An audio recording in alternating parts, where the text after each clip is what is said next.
Assalamualaikum warahmatullahi wabarakatuh. Waalaikumsalam warahmatullahi wabarakatuh. Keluargaku, jemaah sekalian, semoga kita semua di subuh hari ini senantiasa diberikan keberkahan dan rahmat si Allah Subhanahu wa taala. Alhamdulillah, kita diberikan oleh Allah kesempatan dan kemampuan menunaikan ibadah salat subuh di Masjid Al-Azhar Jakarta Permai khususnya. Semoga salat yang telah kita tunaikan diterima oleh Allah Subhanahu wa taala dengan penerimaan terbaik. Tadi dibacakan oleh imam kita surah Maryam ayat 39 sampai ayat ke-44. Rangkaian ini setidaknya memberikan pesan yang singkat kepada kita agar senantiasa meningkatkan bakti kepada kedua orang tua. Bakti itu bisa dilakukan dengan al-amru bil ma'ruf atau an-nahyu bil munkar. Tapi keduanya khusus bagi orang tua harus diiringi dengan sifatul ihsan. Nah, itu perbedaannya.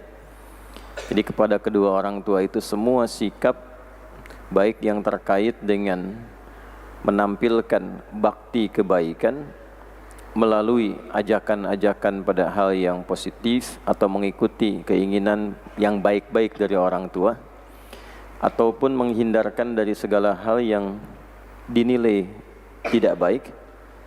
Keduanya mesti diiringi dengan sifatul ihsan. Dan ini sudah melekat disandingkan dengan penghambaan kita kepada Allah Subhanahu wa taala. Itu nanti ditemukan di Al-Quran surah ke-17 Al-Isra di ayat ke-23. Wa qadha rabbuka alla ta'budu illa iyyah wa bil walidaini ihsana. Nah, sifat ihsan ini dalam rangka menghadirkan bakti kepada kedua orang tua. Di sisi yang kedua, menjauhkan dari tindakan atau sifat sikap yang dinilai tidak baik menurut agama.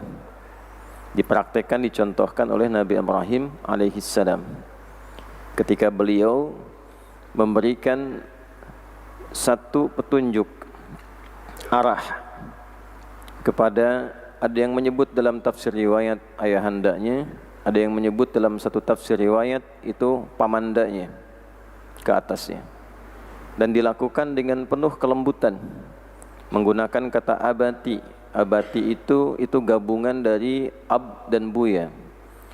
Ab itu menunjukkan sikap hormat, buya itu menunjukkan sikap cinta. Jadi kalau ada yang manggil abi, itu sikap hormat. Hormat terhadap ayah. Bisa hormat terhadap paman yang mengasuh, pakde yang mengasuh. Itu jamaknya aba. Kalau kita ingin menunjukkan rasa cinta, sayang, dirubah menggunakan buya.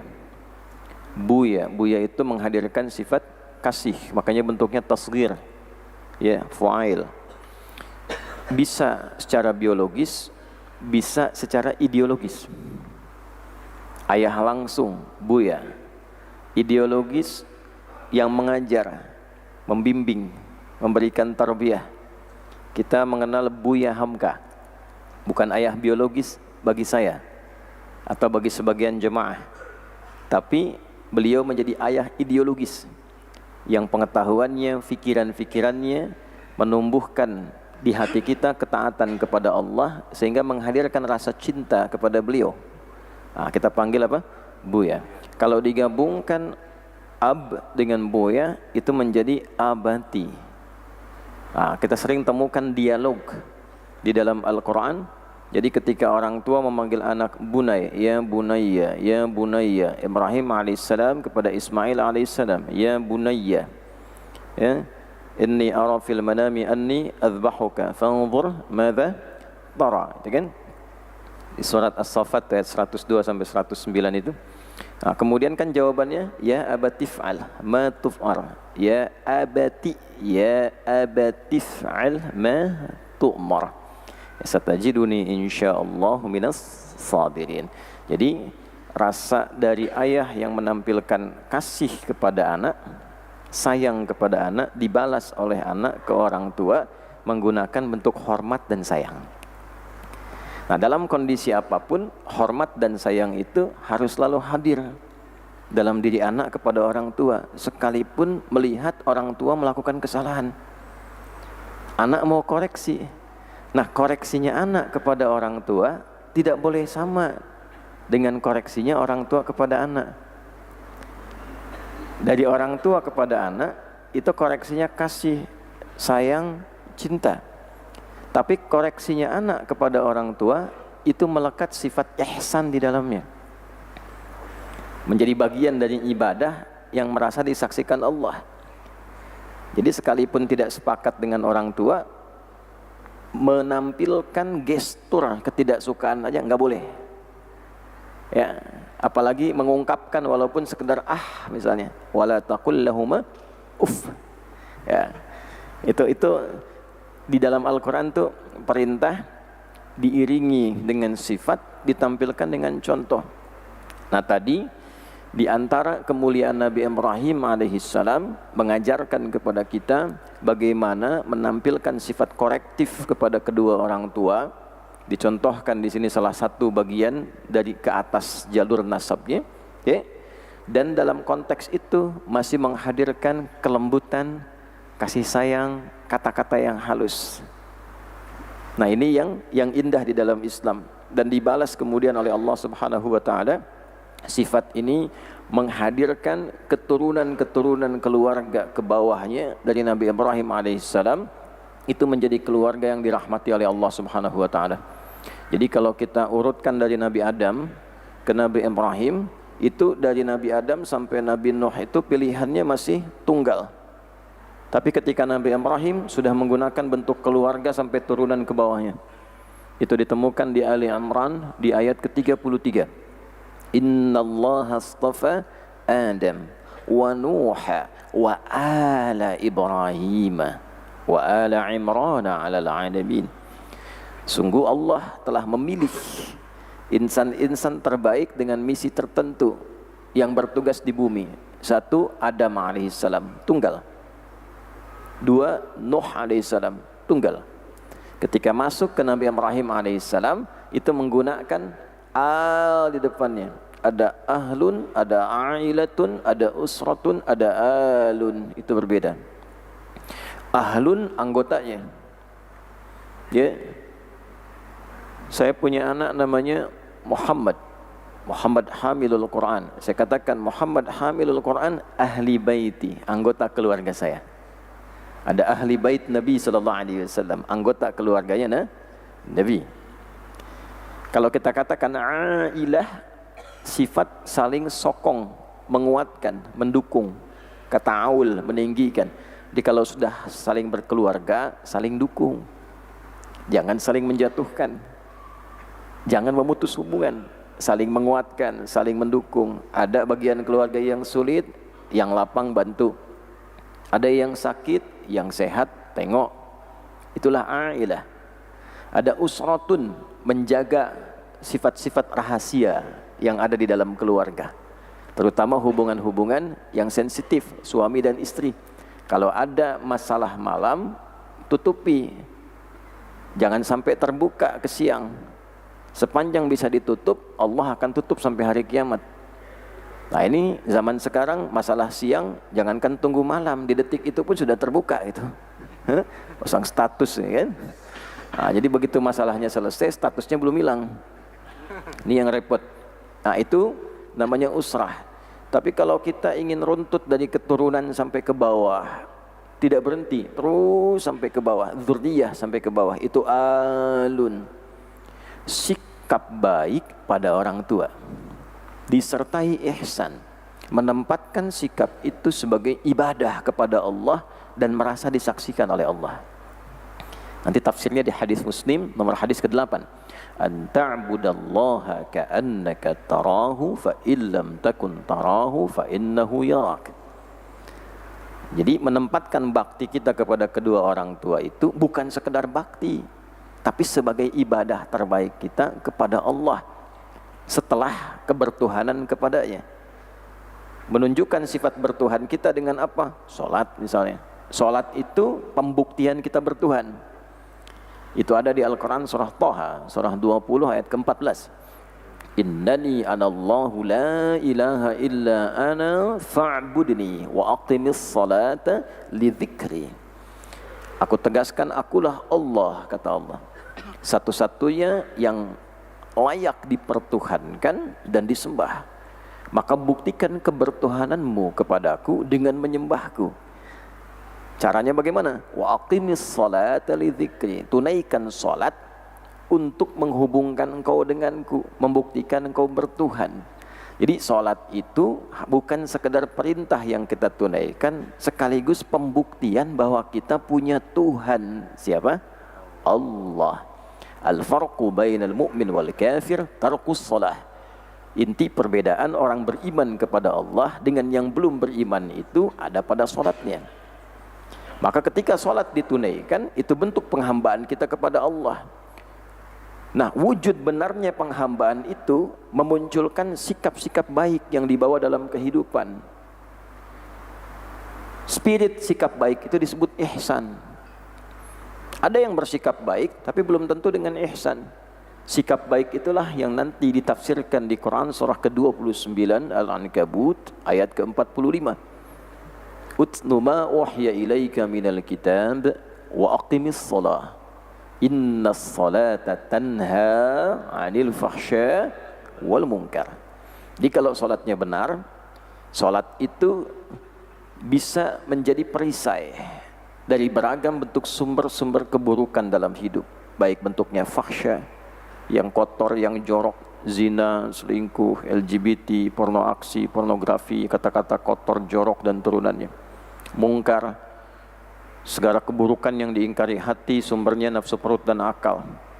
Maaf ya, mencela, berselisih tak jelas, hobi selisih, melukai orang, merampok, membunuh, menipu, korupsi, nyogok, itu mungkar. Kayak ketika ada orang menipu, hatinya mengingkari, mungkar, mengingkari hatinya, itu nggak benar gitu. Ya. Nah, orang sholat itu terbebas dari dua sifat itu dan dipraktekkan dalam hidup. Kan rumusnya gini, berpasangan. Quran surah 51 ayat 49. Wa min kulli syai'in khalaqna zawjaini la'allakum tadhakkarun. Dan segala hal aku ciptakan berpasangan supaya engkau sadar, kata Allah, hanya aku yang tak punya pasangan. Manusia ada laki-laki, ada perempuan. Demikian juga hewan, ada jantan, ada betina. Tumbuhan, ada putik, ada benang sari. Nah, sifat juga begitu, ada baik, ada buruk. Untuk mengetahui hakikat sesuatu, orang Arab mengatakan cari lawannya. Dari mana taunya laki-laki Anda? Lihat lawannya, bukan perempuan. Ya kan? Sifat perempuan tidak ada. Tampilan fisik perempuan tidak ada, laki-laki. Dari mana taunya ini benar? Hilang salahnya. Dari mana taunya baik? Tidak ada buruknya. Jadi kalau Anda mau tahu ini orang baik, lihat perilakunya, sepanjang tidak buruk berarti baik. Kesimpulan tercepatnya, kalau ingin jadi orang baik, tinggalkan sifat buruknya. Baik muncul dengan sendirinya. Nah, sumber keburukan itu dua, kalau bukan fahsya atau mungkar. Kalau sudah bisa menghindar dari fahsya dan mungkar, pasti jadi baik. Gitu. Nah, praktek kebaikan ini diterapkan dalam kehidupan, termasuk di lingkungan keluarga. Jangan sampai keluar dominan, di keluarga sendiri lupa. Ya? Nah, termasuk jalur ke atas, ke orang tua. Ada yang orang tuanya sudah saleh, ajak anaknya ke bawah. Ada anaknya yang saleh, ajak orang tuanya ke atas.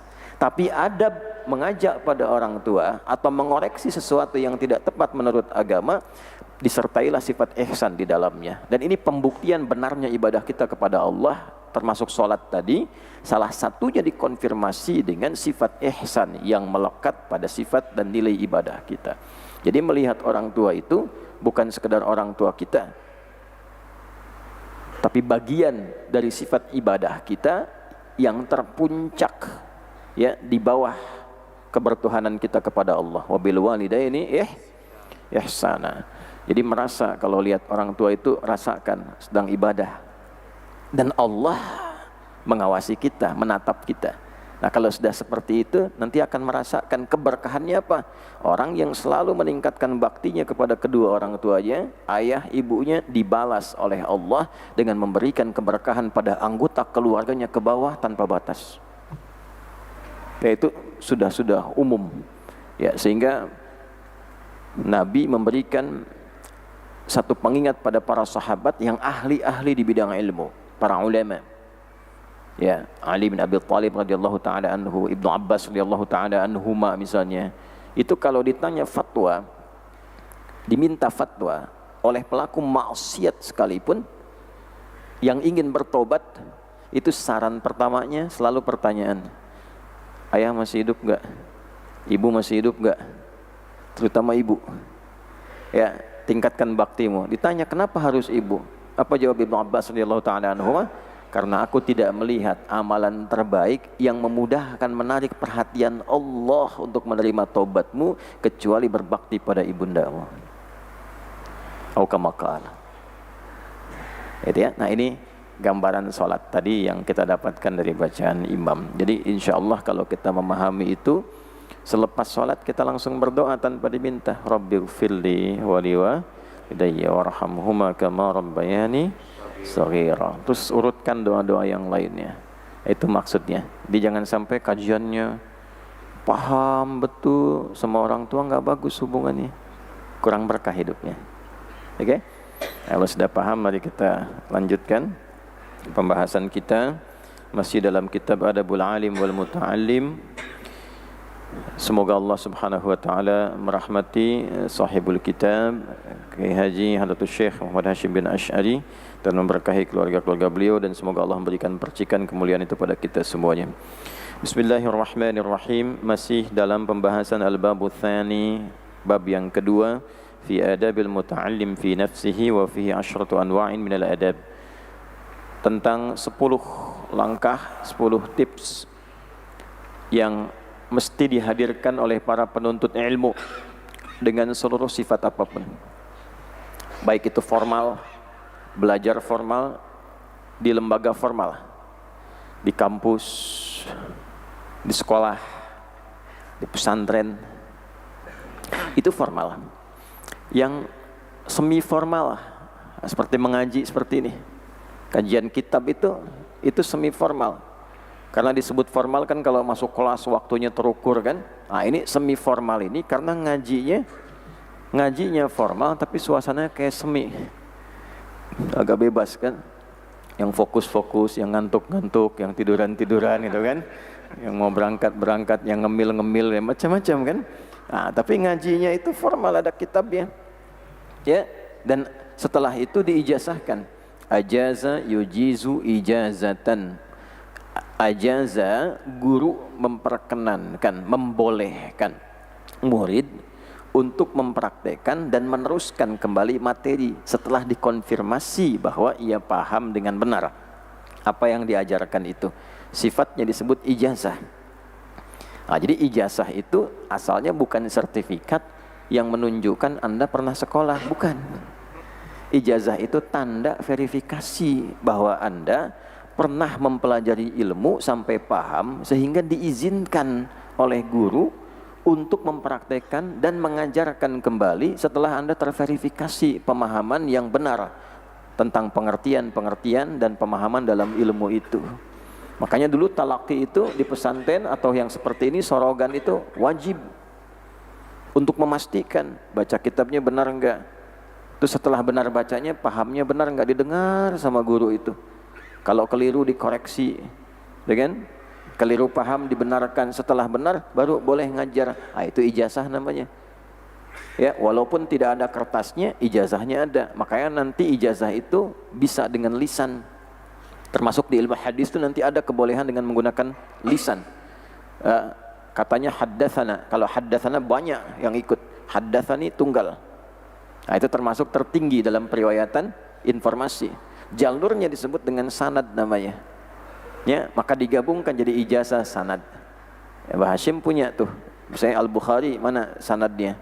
Jalur gurunya mana? Ijazahnya mana? Nanti dituliskan tuh. Saya menerima dari si fulan, si fulan, si fulan, si fulan, si fulan sampai ke Nabi. Ya, jelas ya? Nah, ini pun Demikian kalau ingin kita mudah, sukses, lancar, dan berkah. Jadi ngaji itu ada tahu, bisa, tapi belum tentu paham. Ada paham yang kedua, tapi belum tentu berkah. Paham iya, pintar iya, tapi tidak ada keberkahan dalam pemahaman itu. Yang ketiga, tahu, paham, berkah. Apa itu berkah? Ziyadatul khair wastimraruhu. Jadi ilmu yang dipahami itu menuntun ia untuk menampilkan kebaikan-kebaikan dalam hidup, membawa kebaikan, manfaat untuk dirinya, keluarganya, dan orang banyak. Itu berkah. Nah, nanti di situ ada 10 langkah, 10 tips bagaimana belajar cepat paham.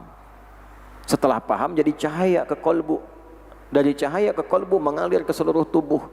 Jadi matanya menatap, dibimbing oleh ilmunya. Karena berkah, imannya ikut. Iman ikut menuntut ilmu.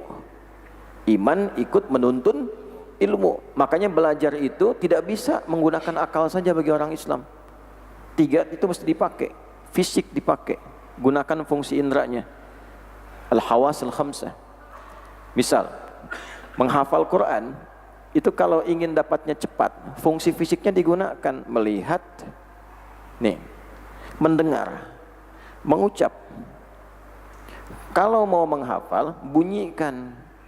Kalau mau memahami, pelankan. Menghafal, bunyikan. Lisan mengucap, didengar oleh telinga, dilihat oleh mata, tuh mushafnya.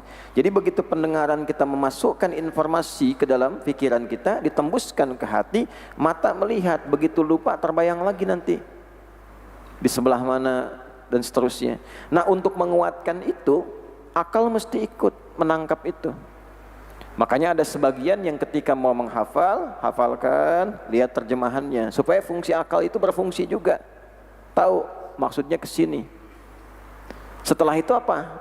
Hatinya, rohnya, sumber imannya diikutkan untuk memaknai, menghayati, kekhusyuan di dalamnya. Kalau 3 ini ikut, maka ilmu itu sampainya ke kolbu.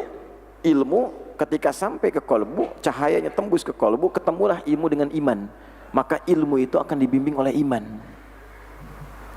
Nah, ada ilmu yang tidak dibimbing iman, itu ada. Nah, itu yang tidak melahirkan keberkahan. Kalau ilmu dibimbing iman, pasti soleh amalnya. Kan ilmu itu kan alima, ain lam mim. Bagaimana konfirmasi itu bisa diketahui dia punya ilmu? Ketika dipakai amala, ain mim lam. Alima, ain lam mim, itu masih pengetahuan. Dari mana tahu kalau dia punya ilmu? Dipraktekkan, diamalkan. Kenapa disebut amal? Amal itu konfirmasi dia punya ilmu. Amala, amila, bisa amila, bisa amala. Amila ya'malu wa amilus salihat. Kan? Amila, konfirmasi dari alima. Tuh. Kalau alima dibimbing oleh iman, nanti munculnya solihat. Wal 'asr innal insana lafi khusr illa alladzina amanu. Iman dulu, wa amilus solihat. Karena iman membimbing ilmu, keluarnya amal soleh. Untuk itulah majlis yang baik untuk belajar ini, majlis yang menguatkan imannya dulu, baru masuk ilmunya. Itu yang dimaksud yarfa'illahu alladzina amanu minkum walladzina utul ilma darajat. Itulah sebabnya Imam Al-Bukhari meletakkan kitabul ilmi setelah kitabul iman. Kitab Bad'ul Wahyi, kitabul iman, kitabul ilmi. Setelah mantap imannya, baru hadir ilmunya. Nah, 10 langkah ini mengajarkan kepada kita bagaimana menghidupkan 3 bagian di tubuh kita ini. Makanya kenapa belajar pertama itu membenarkan niat, amalan kolbu dulu. Sebab kalau kolbunya sudah benar, ini kayak cawan begini nih. Nah, ini kalau bersih, udah benar bersih, masuknya pun jadi jernih. Air jernih, tapi cawannya kotor, hatinya kotor, maka bercampurnya pun kotor. Kalau hatinya penuh maksiat, diisi ilmu, itu paling bahaya. Setan paling kangen tuh. Senang yang begitu, sebab nggak digoda pun sudah maksiat duluan. Itu yang menyebabkan kenapa orang pintar bisa pandai menipu, korupsi. Orang bodoh menipu, ngambilnya dikit. Orang pintar menipu, nggak kehitung. Udah bayangkan, sapi itu nggak punya akal, hanya punya insting, ya kan? Serakus-rakusnya sapi, makannya tetap rumput. Manusia yang pintar bisa makan aspal. Aspal yang makan tuh. Kebayang ya, makan pohon. Apa aja. Nah, oleh karena itu 10 langkah ini sudah kita selesaikan 7. Yang baru bergabung dicek di pelajaran sebelumnya. Alhamdulillah selama setahun ke belakang kita sudah bahas 7. Ada progres lah ya. Di Bandung saya setahun bahas 1,5 hadis. Di Al-Arba'in. Di sini kita sudah dapat 7 dari 10 langkah dalam setahun. Nah sekarang di tahun yang baru dari Masehi ini kita masuk pembahasan yang ke-8. Yang baru bergabung tolong dicek dulu sebelumnya supaya saya tidak banyak mengulang ya. Yuk, jadi dari 10 ini nanti dibagi 3 aspek. Ingat itu baik-baik ya. Aspek rohiyah, aspek aqliyah, aspek jismiyah. Jadi nanti misal mau menghafal nih, apa nutrisi untuk fisik ini, untuk fisik tubuh, supaya mengondisikan hafalan kita bagus. Untuk pikiran tidak cepat lupa misalnya. Untuk hati masuk ke dalam jiwa dengan baik. Nanti digabung 1 sampai langkah ke-10. Setiap langkah 1, 2, 3, nanti kita harus jeli melihatnya. Oh yang ini masuk ke kolbu. Jadi latih kolbu dengan itu. Oh ini masuk ke akal, latih akal dengan amalan itu. Oh ini masuk ke fisik, upayakan menu-menu makanan kita sesuaikan dengan itu. Nanti setelah terbiasa, lihat perubahannya setelah itu. Akan terjadi perbedaan. Ya. Bismillahirrahmanirrahim. Wathamin. Adapun tips yang ke-8. Di halaman 27. Paragraf yang ketiga. Paling bawah. Wathamin adapun yang ke-8. An yuqallila isti'mal al-mata'im allati hiya min asbabil baladati wa dha'fil hawas. Hendaknya penuntut ilmu itu menyedikitkan, mencukupkan, bukan melarang, ingat ya, bukan melarang, menyedikitkan. Biasanya para ulama itu kalau menampilkan lafaz menyedikitkan, itu menunjukkan bahwa ada fungsi-fungsi kebaikannya di situ, tapi di bidang yang lain, di aspek yang lain.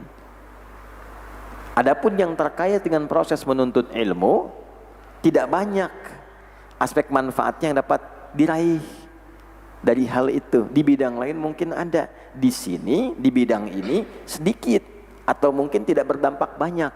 Jadi kalaupun hobi, tapi dalam babnya dimasukkan ke menuntut ilmu, sedikitkan itu. Nah, apa diantaranya?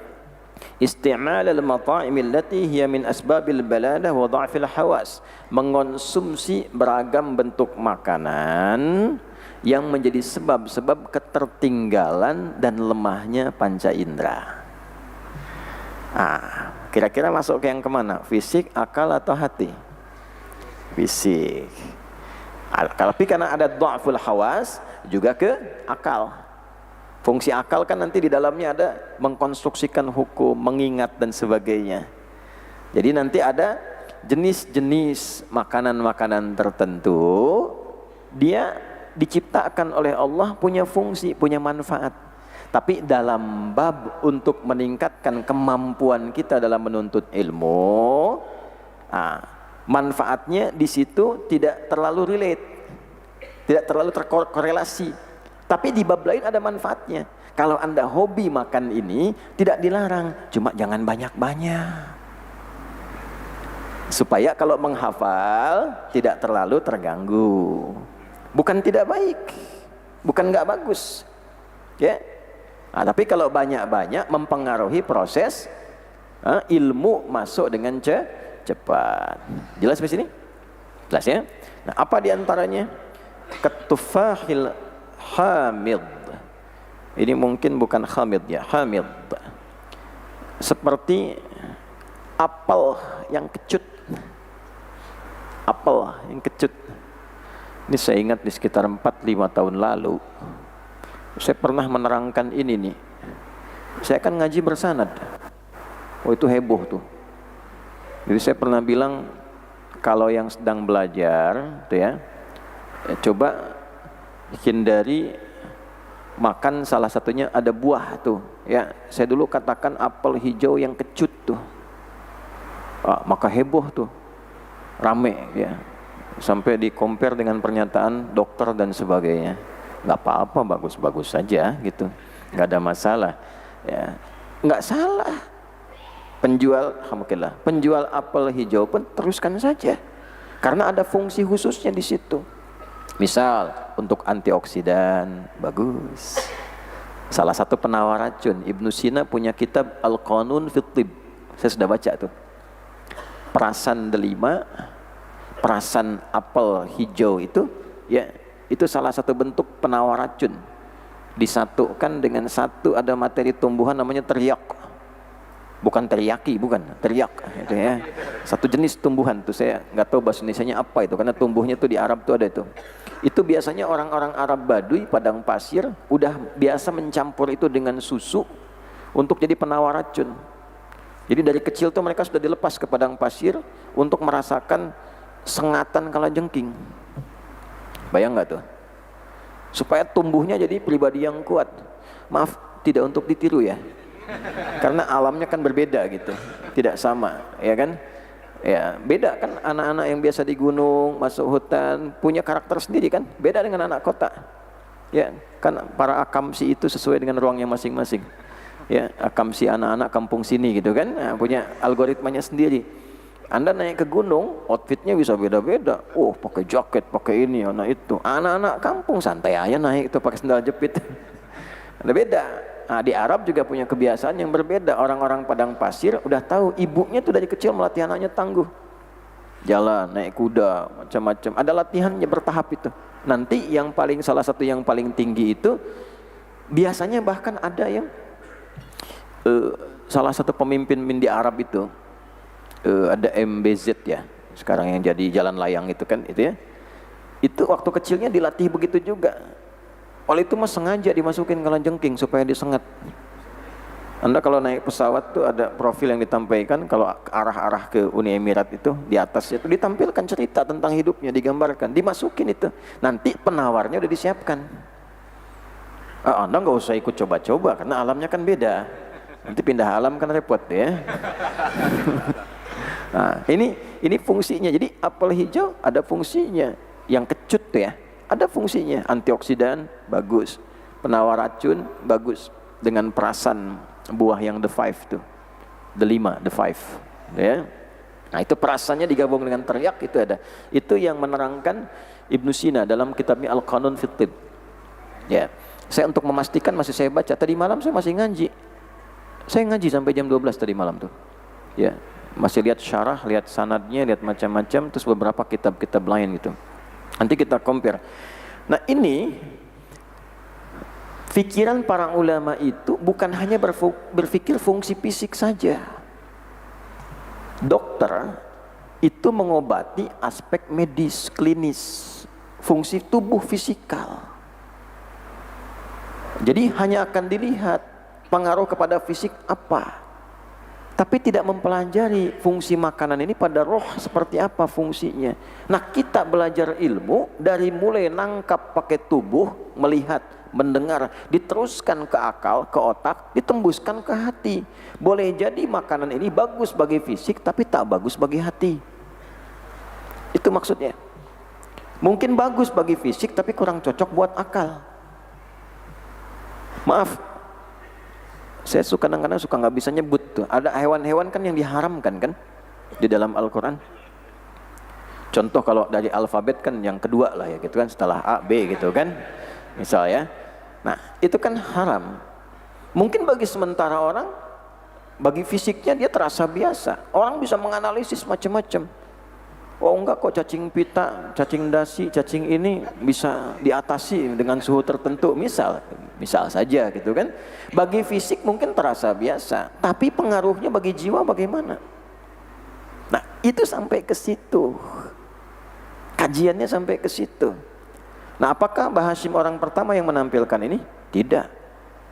Nah, saya lacak sampai tadi malam, ketemulah 2 kitab. Dan yang menarik, bab kedua ini termasuk gambaran kitab ini secara umum, ini juga punya sanad lagi ke atasnya. Bahkan banyak yang beberapa paragrafnya tersadur dari situ. Bukan hanya dikutip, tapi disadur dari situ. Nah, ini biasa dari kalangan ulama. Dan menunjukkan ketawadhuan, menyederhanakan judul. Nah, ini saya rangkum di sini. Saya belum sempat bikin catatan karena ini saya mau berangkat ke Jogja jam 8 pesawat. Jadi nggak sempat saya tulis, jadi saya cuplik-cuplik nih di foto ini. Bismillah, untuk cepat aja. Bismillahirrahmanirrahim. Misalnya kita ambil contoh. Nah, ini ada kitab namanya Raudul Akhyar Al-Muntakhab min Rabi'il Abrar. Raudul Akhyar Al-Muntakhab min Rabi'il Abrar. Taman-taman kebaikan. Akhyar itu jamak dari kata khair, kumpulan segala hal yang baik-baik. Khair itu sifat-sifat baik. Bila dikumpulkan banyak jadi akhyar. Bila disatukan keseluruhannya menjadi takwa namanya. Paham ya? Makanya kenapa kita ibadah supaya takwa, supaya jadi orang baik. Kumpulan kebaikan itu disebut takwa. Nah, tunggal-tunggalnya khair, digabungkannya akhyar. Ada kitab namanya Raudul Akhyar. Raud itu jamak dari raudah. Taman-taman yang indah. Taman-taman yang indah berisi sifat-sifat kebaikan dalam hidup. Al-Muntakhab, yang terpilih sifat-sifat baik ini, ya, dari siapa? Min Rabi'il Abrar, dari kalangan orang-orang terpilih yang terbaik juga. Jadi ada orang-orang terbaik terpilih. Siapa yang pilih? Nabi yang pilih. Nabi memilih bagaimana? Petunjuk Allah disiapkan dari kalangan-kalangan sahabat misalnya. Makanya disebutnya apa? Misalnya khulafaur Rasyidin, kan? Para pemimpin Rasyidin yang punya sifat rasyid, ar-rasydu, petunjuk yang mengarahkan pada segala yang terbaik. Ada orang-orang terbaik, terpilih dari yang terbaik itu, menyampaikan wasiat-wasiat kebaikan, pesan-pesan kemuliaan yang menghadirkan sikap-sikap terbaik, dikumpulkan dalam bentuk bab-bab. Bab-bab itu disebut raudhah, taman-taman indah yang mengumpulkan sifat-sifat baik yang diteruskan dari orang-orang terbaik dan terpilih. Nah, di raudhah yang ke-40 ini ditemukan sanad ini. Dan ini lahirnya jauh sebelum Mbah Hashim. Ini namanya Syekh Muhammad bin Qasim bin Yaqub Al-Amasi. Ya, Al-Amasi. Lahirnya 864 Hijrah. Wafatnya 940 Hijrah. Nah, Mbah Hashim udah saya cari di sini itu 1288 Hijrah lahirnya. Ya, bulan Dzulqa'dah. Beliau lahir 14 Februari 1871 Masehi bertepatan dengan 12 Dzulqa'dah. Ya, ini catatan saya 1287 Hijrah. Ini lahirnya 834 Hijrah. 400 tahun kan sebelum Mbah Hashim. Nah, di dalam kitab beliau, di catatan saya ini saya temukan ini pada Ar-Raudhatul Arba'un, bab yang ke-40, taman yang ke-40. Judulnya Fil Ajzi wal Kasali wal Baladati wat Tawani wan Nisyan. Pembahasan tentang hal-hal yang menyebabkan seseorang punya sifat lemah. Lemah fisik, lemah akal, lemah qalbu. Gitu. Wal kasali, malas. Malas gitu kan. Malas ini sumbernya dari mana? Kok fisiknya tiba-tiba nggak bisa pengen sholat? Tuh. Makan yang tadi alfabet kedua itu, mungkin badannya biasa, tapi diajak sholat susah. Makanya orang yang biasa makan daging yang tadi itu, ya, kalau dia makan, mungkin bagi fisiknya biasa, membuat orang pintar belum tentu. Tapi ada yang makan itu pun pintar juga ada, tapi diajak sholat, belum tentu. Zikir, belum tentu. Makanya makannya pun kalau ada makan nggak pakai bismillah. Jelas ya? Paham ya? Nah, wal baladah, keterlambatan berpikir. Ya, saya tidak bisa menyebut kata yang ekstrim gitu ya. Itu baladah itu ada terjemah yang ekstrimnya itu. Ya, jadi yang terlambat dalam berpikir itu disebut baladah namanya. Ya. Kemudian wattawani, tertunda. Ada jeda, pikir jeda gitu. Menghafal jeda, ingatnya terjeda, agak lambat. Ya, kan ada orang cepat ingat, lambat lupa. Ya kan? Ada yang lambat ingat, lambat lupa. Ada yang lambat ingat, cepat lupa. Ini musibah. Udah 2 jam baru ingat, keluar pintu masjid lupa. Nah, ini dilihat nih, ini pasti tiga-tiganya kena masalah ini. Fisiknya bermasalah, akalnya bermasalah, jiwanya bermasalah. Nah, nanti yang istimewa kalau tiga-tiga terpenuhi, nah itu bisa nomor 4. Ya, cepat ingat, sulit lupa. Jadi bukan mau ingat, mau lupa, sulit. Ada orang begitu. Abu Hurairah itu dapat berkah dari Nabi, buka sorbanmu, didoakan. Itu begitu dipakai, langsung cepat ingat dan sulit, mau lupa itu susah. Imam Syafi'i demikian. Ya, karena berupaya di antara tirakatnya itu, tarikat itu cara metodenya itu menyucikan hatinya dulu. Kalau hatinya bersih mau lupa susah. Nah, kalau kurang bersih biasanya di babnya utang, bab utang, mau lupa susah itu. Nah, kalau ini bab ilmu. Ya, nah ada yang tertunda, mau menghafal agak lambat tuh. Wan nisyan, dan penyebab cepat lupa. Nah, di Raudhah Arba'in ini pada pembahasan yang ke-40 ini, di paragraf yang pertama di baris yang ketiga. Ya, di paragraf yang pertama di baris yang ketiga, dari 2 ke ujung sampai ketiga. Ini asli, kitabnya asli. Di halaman 389. Dari Ali radhiyallahu taala anhu, Sayyidina Ali radhiyallahu taala anhu karamahullahu wajah. Sayyidina Ali punya 2 gelar. Satu radhiyallahu taala anhu, gelar standar dari para sahabat. Kalau laki-laki hu, perempuan ha, kalau jamak hum. Kalau perempuan biasanya anhunna, kalau gendernya ingin disebutkan. Ya kan? Karena Allah sudah ridha dengan amal mereka, mereka pun ridha dengan karunia Allah, maka dipanggil saat pulang, ya ayyatuhan nafsul mutmainnah irji'i ila rabbika radiyatan mardiyah. Radiyah maradiyah, Allah ridha dengan amal mereka, mereka pun ridha dengan Allah, maka disebut di Al-Bayyinah radhiyallahu anhum wa radu anhu.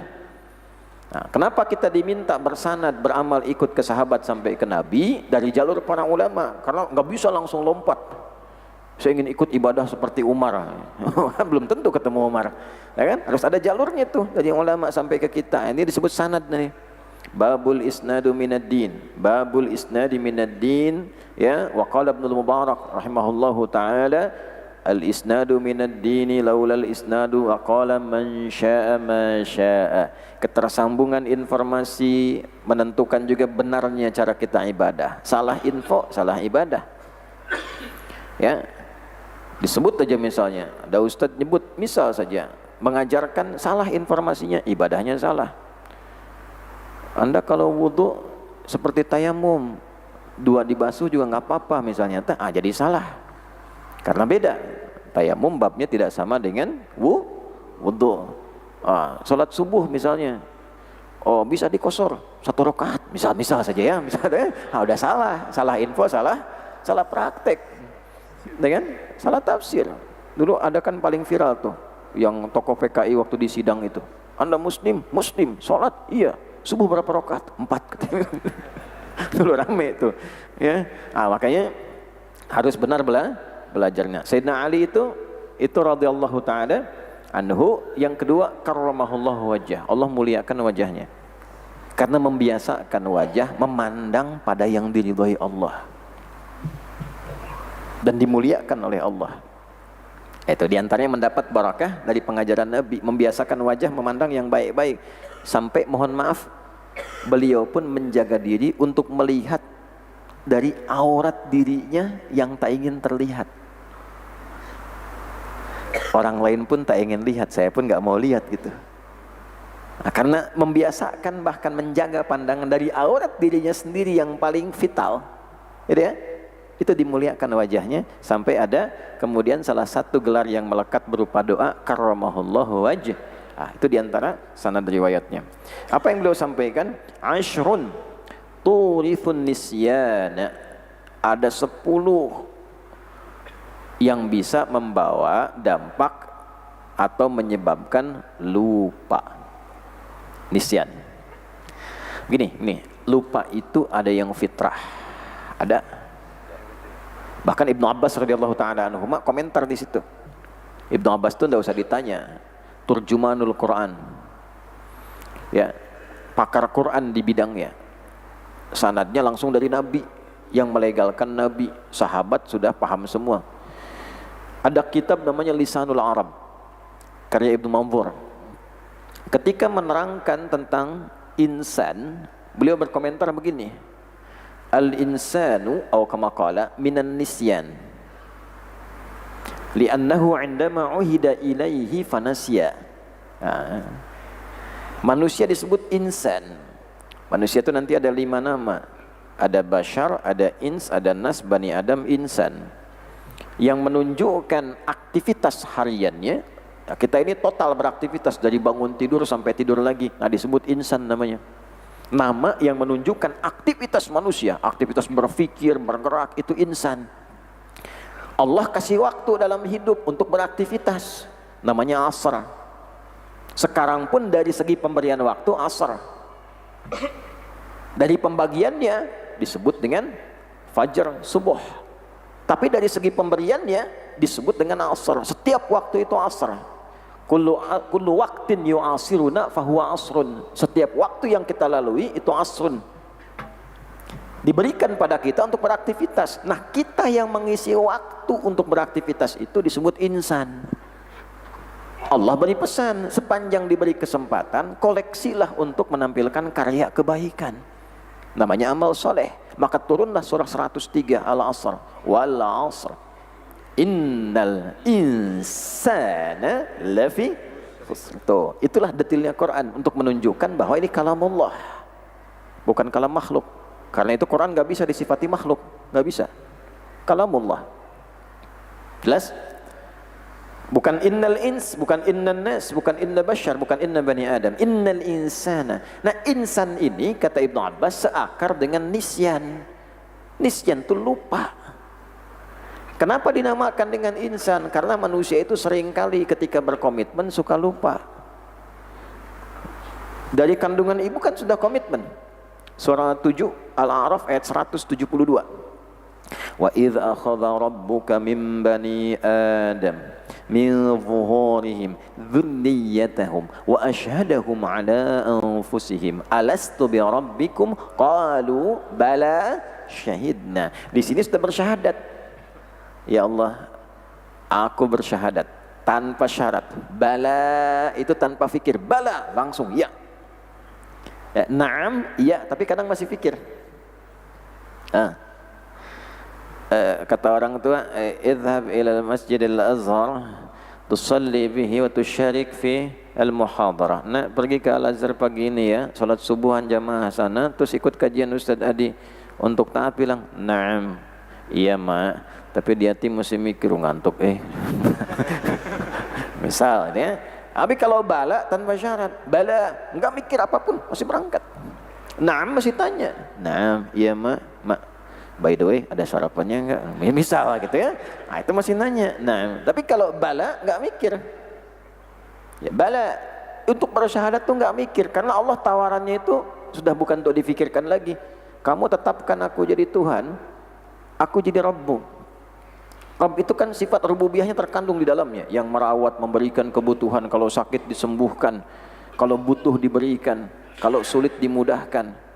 Laisa kamitslihi syai' wa huwas samiul basir. Enggak ada yang serupa. Saya mau kasih ilustrasi di dunia kita aja.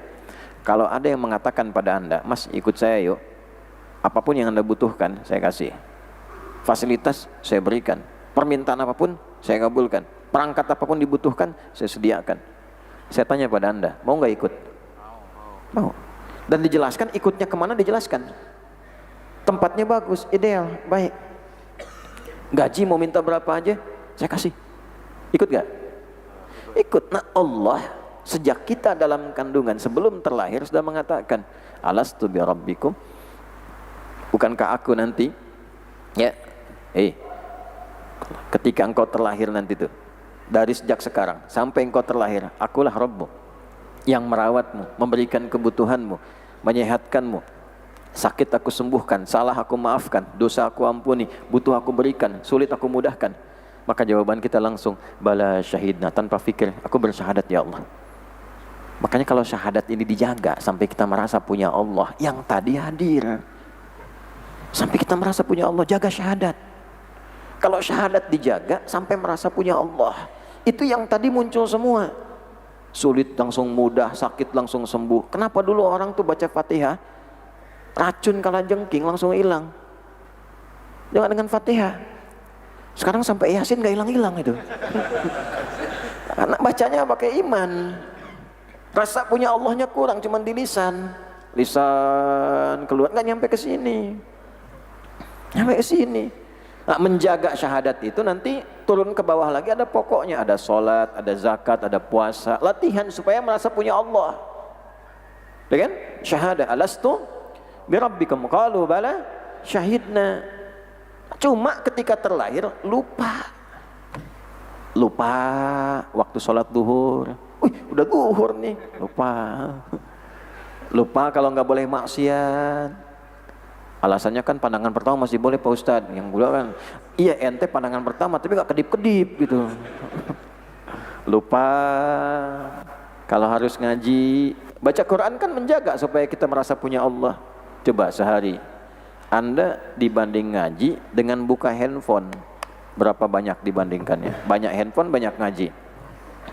Tuh, tersambung dengan Khalik lebih sedikit dibandingkan tersambung dengan makhluk. Online Anda terhadap kehidupan dunia lebih banyak dibandingkan dengan online kita dengan Allah. Coba kalau mau online dengan Allah, berapa nomornya? 24, 4, 3, 4. 2 subuh, 4 duhur, 4 asar, 3 maghrib, 4 isya. 24, 4, 3, 4. Online nggak? Nyambung nggak? Terhubung nggak? Itu poinnya. Kalau mau setiap saat jaga, lewat sholat, lewat zikir, tersambungkan. Kalau sudah begitu, merasa punya Allah, Allah jaga. Ihfadillah yahfadka, ittaqillaha haitsuma kunta. Jaga Allah, Allah jaga kita. Bagaimana menjaga, maksudnya apa? Jaga hubungan kita sama Allah supaya dijaga oleh Allah. Dengan cara apa? Menghidupkan syariat. Syariat itu jalan untuk tersambung. Nah, kadang lupa. Makanya kata Ibnu Abbas, indama uhida ilaihi fanasiya. Begitu sudah ngambil komitmen, lupa. Nah, ada lupa yang fitrah. Lupa fitrah itu apa? Misalnya lupa yang melekat pada ingatan untuk meringankan beban ingat. Bikin lupa sebentar, dihilangin dulu, nanti begitu dibutuhkan ingat lagi. Oh, kalau ingat semua kan bisa gila itu. Ingat semua. Tuh, coba bayangkan, Anda mau ngaji ingat semua.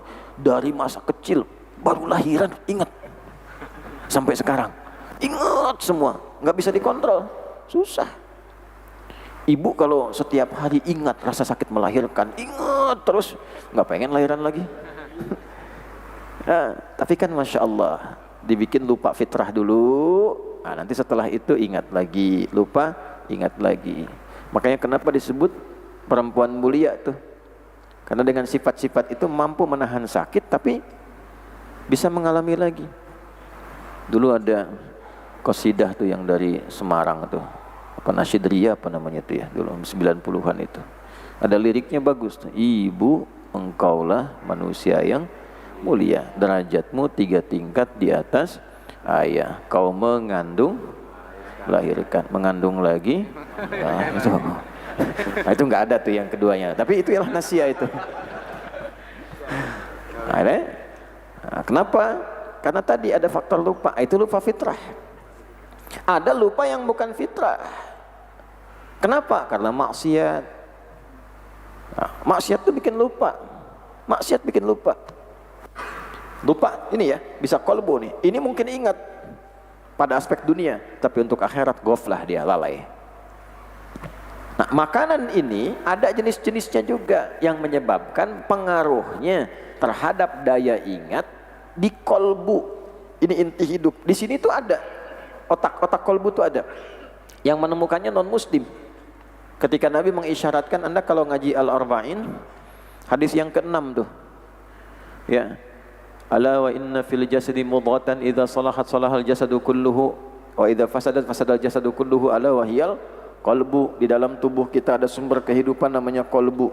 Kalau ini bagus, bagus semua bagian tubuhnya. Pikiran, akal bagus, tubuh bagus. Kalau ini rusak, rusak semua bagian pikiran dan tubuhnya. Ditemukan, namanya ada Edward R. Moore tahun 91. Beliau bahkan bikin buku dan menganalisis keadaan jantung itu. Ini neurokardiologi namanya. Jadi membaca di dalam bagian terdalam tubuh kita, di area jantung. Area jantung kan ada serambi dengan bilik gitu kan. Jadi begitu udara masuk, yang dokter lebih tahu ya. Saya kan hanya baca saja gitu. Masuk ke sini itu kan lewat vena cava.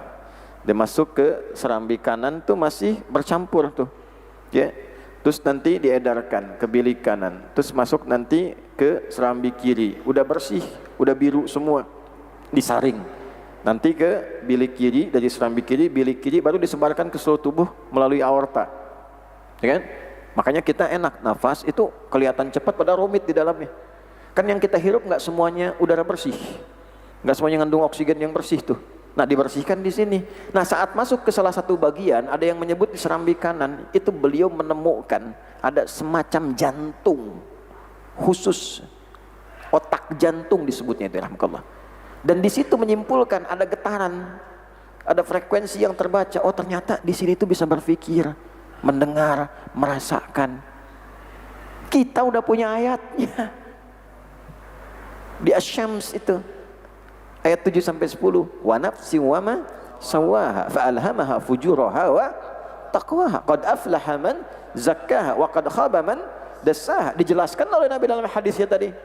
Dan itu nyambung ke halal dan haram karena dibuka dengan kalimat innal halala bayyinun wa innal harama bayyinun wa bainahuma umurun mushtabihat. Hadisnya ngaji dong, ngaji ayat, hadis. Ngaji supaya pinter. Nah, di sini nih ada nih. Jadi bagi akal yang di sini mungkin bagus, di sini enggak. Bikin lupa. Kalau di sini lupa, ke sini lupa. Lupanya hati disebut ghaflah. Ghaflah. Yang fitrah di sini disebut nisyan. Jadi di sini ini enggak ada potensi lupanya, yang potensi di sini. Nisyan tuh di sini, ghaflah di sini. Ghaflah tuh lupa yang membuat lalai. Nisyan itu dua, ada yang fitrahnya lupa supaya memudahkan kita simpan begitu dibutuhkan ada yang mau nyimpan aja udah lupa. Tuh. Dan nanti setan juga ada punya pengaruh di situ. Ada setan yang khusus menggoda supaya orang lupa. Misalnya dalam wudu, ada setan yang khusus menggoda supaya yang wudu itu bingung, lupa. Nih saya udah wudu belum ya? Padahal baru keluar di tempat wudu. Batal nggak ya? Batal nggak ya? Nah, namanya walhan. Apa namanya? Walhan. Inda ma'uhida ilaihi fanasiya, disebut insan karena ketika ada komitmen dia nasiya, lupa. Nasiya itu lupa. Nah, banyak makan nasi, nasiya. Nah, ini yang pertama tufah. Al-hamid. Al-hamid. Ya, jadi apel yang kecut. Nah, kebanyakan kan yang hijau ya. Nah, makanya bahasanya yuqallila. Yuqallila itu bukan, maaf, bukan nggak boleh makan. Kalau hobi nggak apa-apa, tapi untuk manfaat tertentu. Karena Islam itu menuntun ke manfaat. Manfaatnya apa? Konsumsi. Misalnya kayak diet, bagus apel hijau, pakai air putih tuh, ya, air bening, apel, pengen nurunin berat badan itu bisa. Dulu Prof. Hembing kan suka herbal, ada tulisan rame di 90-an ada Prof. Hembing kan Pak ya. Ya, itu salah satu, beliau tuh pernah menulis itu. Nah, saya baca nyambungnya kemana? Ternyata ada sanad bukunya ke atasnya itu. Nah, ini bersanad, secara kitab bersanad. Tadi dari mana? kitabnya Raudul Akhyar Al-Muntakhab, ya, Raudul Akhyar, taman-taman terpilih, bab-bab terpilih, ya, yang terbaik, Al-Muntakhab, yang dipilih. Dari siapa? Oh, bukan orang-orang biasa, kalangan al-abrar, min rabi'il abrar, golongan-golongan yang terbaik. Jadi sanadnya ke Sayyidina Ali bin Abi Thalib. Ashrun, kata beliau, turithun nisyan, 10 hal yang menyebabkan lupa.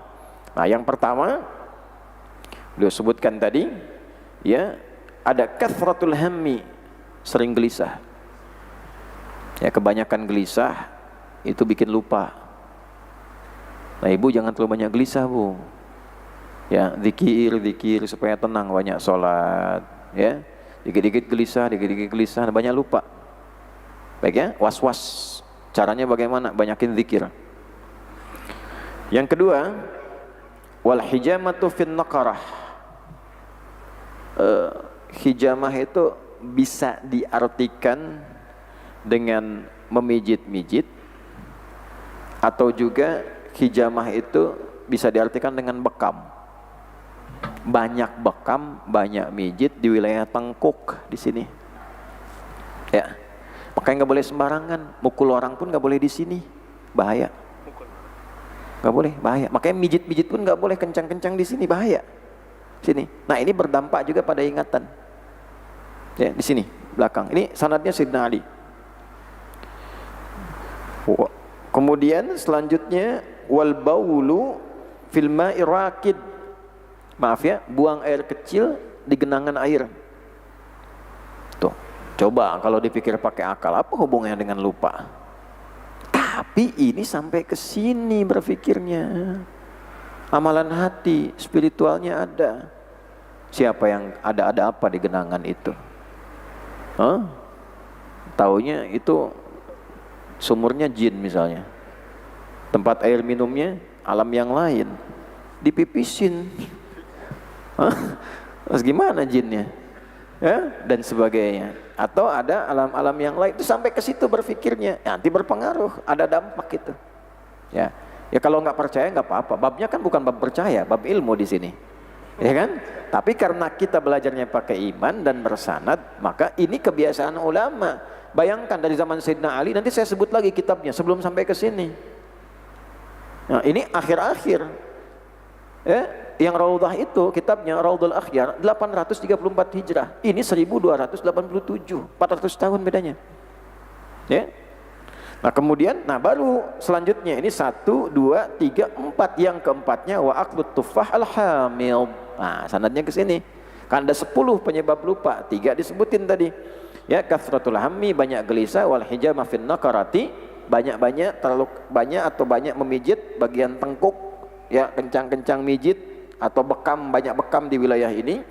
Kemudian wal baulu fil ma'ir raqid, ya, pipis di air yang tergenang atau genangan air. Wa aqlut tuffah al-hamil, yang keempat adalah makan banyak, terlalu banyak makan apel yang kecut.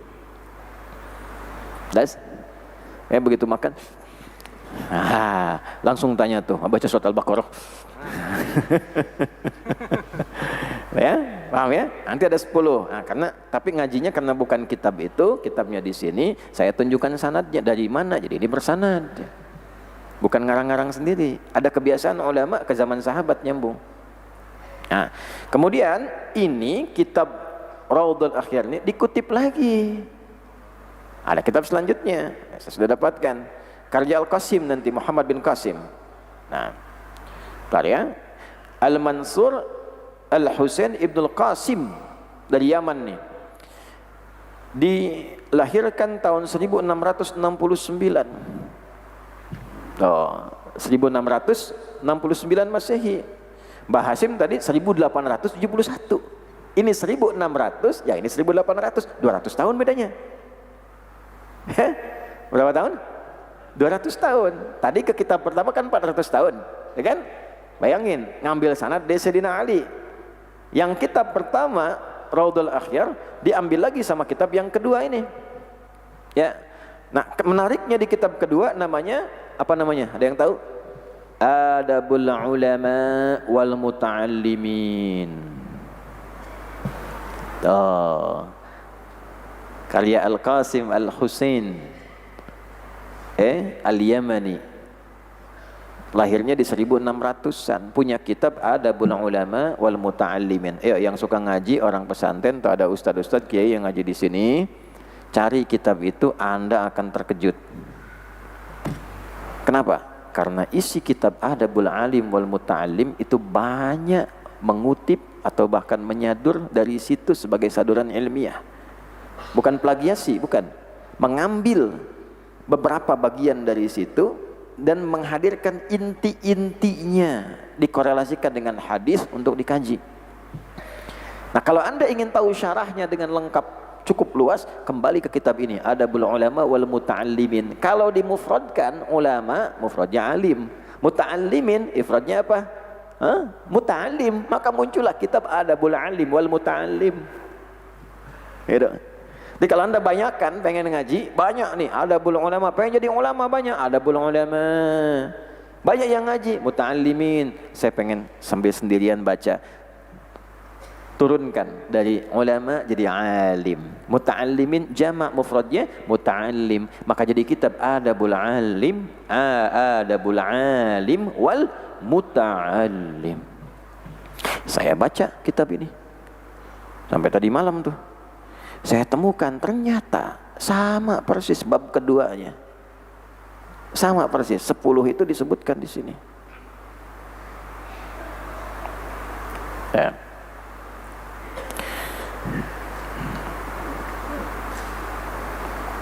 Baik. Ini saya coba tampilkan lagi Al-Faslur Rabi'. Nah, di sini bab yang keempat, di sini bab yang kedua, Al-Babut Tsani. Nah, jadi kalau kita mau kayak ikhtisar, tapi enggak persis ikhtisar juga, karena diperkaya lagi dengan hadis-hadis yang lain. Misalnya Sahih Muslim ada mukhtasarnya tuh, ya kan? Ikhtisar, intisarinya dikeluarin lagi. Misalnya Anda kalau ngaji Al-Bukhari itu kan totalnya 4.000-an hadis, tapi ditempatkan di beberapa bab yang lain menjadi 7.000. Kalau Anda ingin sederhanakan, hadis-hadis yang disebutkan di bab A, di B lagi, itu kumpulkan jadi satu aja, dikurangin. Itu jadinya 4.000. Kalau diikhtisarkan lagi, itu bisa jadi 2.000. Ya, di bab-babnya diperkecil lagi misal. Nah, itu namanya ikhtisar. Intisarinya. Tampilkan intinya aja, intinya ini, hadisnya ini. Nanti bab-bab yang sama disatukan. Itu namanya ikhtisar. Nah, ini ikhtisar dari kitab Adabul Ulama wal Muta'allimin. Ya, karya Syekh Muhammad Al-Husain bin Qasim Al-Yamani, ulama Yaman. Jadi beliau pun ngaji, ada sanadnya. Ini saya yakin karena ada jamaah kita yang dulu gali sumur, tiba-tiba cangkulnya itu kena satu bagian, penasaran, dibuka, ada penutupnya, dikeluarkan, isinya kitab. Ada kitab yang dikubur. Disampaikanlah kepada saya, ternyata itu sanad guru-guru kita dulu, yang diantara mereka dari Yaman ngajar di masa-masa penjajahan dulu, ngajar. Takut ditemukan kitabnya oleh penjajah, ternodai, dikubur. Itu sanad seperti itu, sama persis dengan yang di Iberia, di Andalusia dulu. Dulu saking tidak inginnya khazanah itu diambil atau dihancurkan, mereka kubur. Ada kubur, ada yang disimpan tertentu itu. Tapi dahsyatnya, coba berjalan puluhan ratusan tahun, tintanya nggak kotor, masih utuh, bersih. Betapa ikhlasnya itu. Hasan Haji itu punya kitab Jurumiyah namanya, yang suka ngaji nahwu itu. Ya, ada kitab Jurumiyah kan? Al-Kalamul Mufidul Murakkabu bil Wad'i. Masih ingat? Al-Kalamu Al-Murakkabul Mufidu bil Wad'i. Wa aqsamu thalathatun ismun wa fi'lun wa harfun. Amal ismu wa kalimatun dalat ala ma'nan fi naftiha wa lam tuktaran bi zamanin, dan seterusnya. Ingat itu? Kenapa dia makan Jurumiyah? Karena nyusun gramatikal nahwu itu awalnya hadiah untuk anaknya supaya belajar. Tapi beliau ingin buku itu berkah di sisi Allah. Maka ditulis dengan tinta, dilempar ke sungai. Harapannya tintanya luntur. Bayangin, kalau Anda nulis skripsi, ketik, saya pengen Allah ridho, lempar ke sungai itu. Ya Allah, kalau engkau ridho, tolong tetapkan tintanya jangan luntur. Tapi kalau enggak ridho, lunturkan aja ya Allah. Pertanyaan saya, Anda pengen luntur atau enggak tintanya? Tidak ya? Kalau ini beda. Ini pengen, kalau bisa luntur, saya pengen betul tahu ridhonya Allah sampai segimana. Maka beliau katakan, jarmiyah, jarmiyah, jarmiyah. Ayo ngalir air. Kalau perlu lunturkan tintanya. Enggak luntur-luntur. Setelah yakin bahwa Allah ridho, barulah kemudian diteruskan, disatukan. Maka diberi nama jurumiyah. Nah, dari jarmiyah, jurumiyah. Nah, harus tahu sampai ke situ. Makanya orang yang belajar itu pengetahuan di grammarnya dalam ilmu nahwu mengalir lancar bagaikan aliran air. Baca kitabnya bagus, tapi masih dasar. Ya, masih dasar. Nah, di bab yang keempat, di bab kedua, nih persis sama saya bacakan di sini. Al-babut tsani fi adabil muta'allim fi nafsi wa fi asyratu anwa'in minal adab. Nah, ini fi adabil muta'allim fi nafsihi wa hiya asyratu anwa'. Di sini wa fihi asyratu anwa', di sini wa hiya asyratu anwa'. Dimulainya sama dari awalnya. Al-awwal an yutahhira qalbahu min kulli ghasyin. Ini al-awwal an yutahhira qalbahu min kulli ghasyin. Sama persis. Nah, begitu masuk kemudian ke intinya tadi yang saya sebutkan, di bagian yang ke-8, nah kita temukan kalimat yang sama persis tanpa dikurangi sedikit pun, sama persis. Di sini wathamin, di sini wathamin, sama persis. Jadi begitu Anda baca dari awal, an yuqallil isti'mal al-mata'im allati hiya min asbabil balada wa dha'fil hawas, di sini pun sama kalimatnya persis. Artinya apa? Kitab ini bersanad 200 tahun ke atas, yang 200 bersanad 200 tahun lagi ke atasnya sampai ke Sayyidina Ali, sampai ke Rasulullah SAW. Nah, jadi bukan cuma riwayatnya, kitabnya bersanad. Nah, jelas ya? Nah, jadi kita nggak bisa menyebut misalnya, oh ini plagiasi, bukan. Di ulama itu ada metodologi mengikhtisarkan satu kitab, menyederhanakan untuk kebutuhan di zamannya tertentu. Saya nggak bisa bahas banyak-banyak, Belandanya masih berkeliaran, gitu. Ya, terlalu banyak nanti ada habis. Baru ngaji datang Belanda, datang Jepang, misalnya repot kan. Setelah itu, maka apa yang dilakukan? Sederhanakan aja, yang penting santri ngerti. Yang tadinya muta'allimin jadikan muta'allim, ulama jadikan alim. Sederhanakan, padatkan, hadisnya tambahkan dikit. Udah jadi. Nah, jadi kalau ngaji kitab ini insya Allah secara kitab bersanad, secara hadis bersanad, secara ilmu bersanad, insya Allah ya. Nah, makanya pada guru-guru kita juga mesti hormat, nggak boleh sembarangan. Suka atau tidak suka, mau atau tidak mau, guru-guru kita, masyayikh kita punya guru-guru ke atas. Ada yang dari Yaman, ada. Siapa diantaranya? Ini Syekh Muhammad Al-Husain, pengarang kitabnya Adabul Ulama wal Muta'allimin. Dikutip jadi kitab lagi, diikhtisarkan. Ke atasnya nyambung lagi tadi sama kitab Raudul Akhyar. Tersambung sanadnya ke Sayyidina Ali bin Abi Thalib radhiyallahu ta'ala anhu. Nah, makanya bersikaplah yang wajar.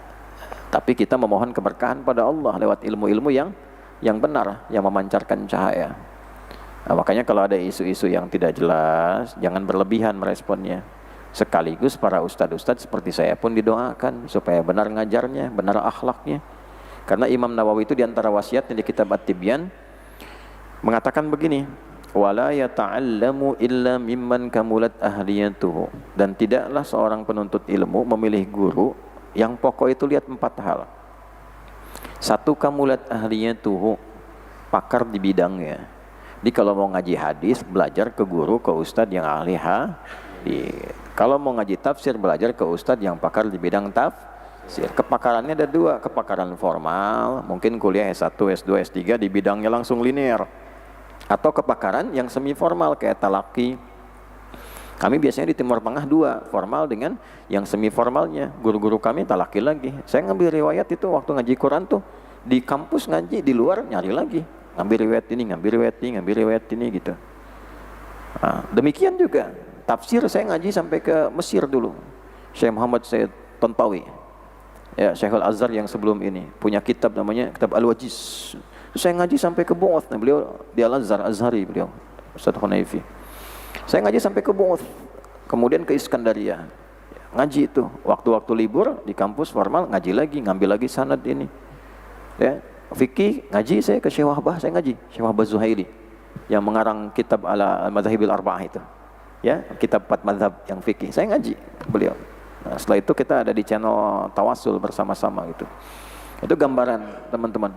Nah, ngaji bersitu, didoakan supaya satu benar-benar paham. Sebab kalau nggak paham celaka nanti. Nggak bisa mengandalkan AI Anda. AI itu bukan guru yang baik, penghimpun informasi yang baik, tapi harus diseleksi. Coba Anda klik AI ya. Saya pernah cek satu malam tadi tuh. Saya pengen tahu tuh. Apel hijau, dia lupa ketik yang muncul apa? Ustadz Adi Hidayat. Anda nggak percaya nih, saya bacain nih. Sampai saya crop itu, klik gitu ya. Saya screenshot. Nih. Hubungan antara apel kecut, khususnya apel hijau yang sangat asam dan ingatan, sering dikaitkan dengan pandangan agama di mana sebagian ulama menyarankan penuntut ilmu untuk menghindarinya karena diyakini bisa melemahkan daya ingat dan hafalan, terutama jika dikonsumsi berlebihan. Meskipun tidak ada bukti medis kuat, benarkan yang tadi saya sampaikan? Secara medis kan memang tidak ke situ kan? Tapi kita bicara secara spiritual, secara akli ya. Bawahnya, pandangan dari perspektif agama, Ustadz Adi Hidayat menyebutkan bahwa apel hijau yang terlalu kecut dihindari oleh banyak penuntut ilmu karena dipercaya melemahkan ingatan dan merusak hafalan Al-Quran. Tuh, ada-ada aja dia tuh. Belum selesai, mengurangi daya tangkap dan bisa menjadi penghalang untuk masuk surga. Ini maudhu ini. Kapan saya katakan makan apel hijau penghalang masuk surga? Gak pernah saya. Saya sampai bingung semalam ini, apa saya pernah ceramah begitu gitu kan. Saya cari-cari, rupanya ada orang ngambil materi ini, dia kontenin sendiri, dia bangun narasi lagi. Dibikin judul di atasnya, penghalang masuk surga apel hijau, Ustadz Adi Hidayat. Padahal sayanya nggak pernah ceramah begitu. Saya cuma sampaikan, bahkan saya disclaimer dulu tuh, tidak menghalangi para penjual apel hijau dan sebagainya. Ini bukan ke situ karena ada manfaat-manfaat tersendiri. Makanya saya detilkan hari ini kan, bisa antioksidan, bisa macam-macam. Cuma untuk menuntut ilmu ada babnya sendiri. Saya terangin tuh begitu. Digambarkannya terlalu jauh. Penghalang masuk surga, Anda bayangin tuh. Habis gitu dibikin, saya cari ada satu channel di YouTube. Itu saya ditampilkan, suara saya nggak ada, suara dianya yang banyak tuh. Sampaikan, diberi judul, itu dikutip lagi sama portal berita. Ustadz Adi Hidayat, makan apel hijau yang kecut, penghalang masuk surga. Namanya hati-hati. AI itu pandai mengumpulkan informasi. Jadi algoritma dia memang cuma ngumpulin aja, dari mana kumpulin tuh jadi satu. Nanti nggak bisa jadikan acuan. Ya, gagal juga gilu Google-Googlean. Nah, bahwa gagal. Jadi ngaji pakai kitab, Google itu referensi aja awal dan seterusnya. Jadi memang sekarang ini masanya, mesti hati-hati. Nah, ustadz-ustadz juga harus pandai menempatkan diri. Makanya saya didoakan, saya pertama kali minta pada Anda supaya benar. Kalau belum matang, jangan memaksakan tampil dulu. Belajar dulu yang benar, jangan ngandalkan gelar. Ustadz, anak kiai, ya, anak kiai belajar yang betul karena nama kiainya menyerap ke bawah. Jangan diandalkan nasab ke atasnya, karena ilmu itu bukan masalah nasab, ilmu itu sanad, bukan nasab. Anak tokoh, berilmu yang betul supaya nanti tidak menjadi sebab-sebab persoalan. Kenapa saya bilang seperti ini? Masalah-masalah yang kompleks seperti sensitivitas tentang guru dari Yaman, Syekh dari, udah banyak guru kita yang benar itu. Cuma karena ada yang tampil-tampil sebagian yang menyalahi kaidah tampilan ilmu, kata Imam Nawawi tadi satu, pakar. Yang kedua, ini wahasunat akhlaquhu au kamakal, akhlaknya baik. Jadi walaupun pakar, akhlaknya nggak bagus, jadi aib pada ilmunya. Nah, ini masalah sekarang. Akhirnya apa? Guru yang akhlaknya kurang baik menghadirkan murid yang senang bertikai. Tuh. Akhirnya dalil tidak dipakai untuk ibadah, dalil dipakai untuk berperang, perang komentar, perang dalil. Apa hadisnya dari Nabi? Anda baca hadis aja belum lancar. Terus perang dalil gitu, dipakai enggak? Paham juga tidak. Jadi masalah. Nah, itu yang dihindari. Itu yang sering saya bilang, saling mendoakan, belajar yang benar dan sebagainya. Nah, itu gambaran-gambarannya. Nah, jadi kembali ke sini. Nah, ini baru satu nih, baru tufah. Sudah jam segini. Ya, saya terbang jam 8. Jadi kita harus tutup dulu ya. Teman-teman sekalian. Nanti ada yang lain-lainnya. Ada yang kacang-kacangan, Bu. Tapi nggak semua jenis kacang. Yang bagaimana? Nanti Ibu lihat bulan depan. Ya. Enggak. Jadi bukan yang itu. Karena ada kacang tuh jenisnya banyak, yang kacang panjang, kacang polong, gitu kan. Ada yang yang kasih martabak gitu kan. Nah, ya. Martabaknya dikacangin apalagi Anda gitu ya. Nah, itu namanya ada. Kemudian nanti ada jenis bumbu, Bu. Bumbunya bagus, tapi untuk ilmu jangan kebanyakan. Apa jenis itu? Bulan depan. Ya, masih ada. Disabar ya. Insyaallah mudah-mudahan Allah berikan kesempatan lebih pada kita, menjaga ilmu kita, membebaskan kita dari pikiran-pikiran yang tidak baik dan menjadikan kita dalam golongan yang dimuliakan Allah Subhanahu wa taala. Allahumma taqabbal minna innaka antas samiul alim. وتب علينا إنك أنت التواب الرحيم اللهم اجعل جمعنا هذا جمعا مرحوما وتفرقنا من بعد تفرقا معصوما واجعلنا من أهل القرآن واجعل القرآن صاحبا لنا في الدنيا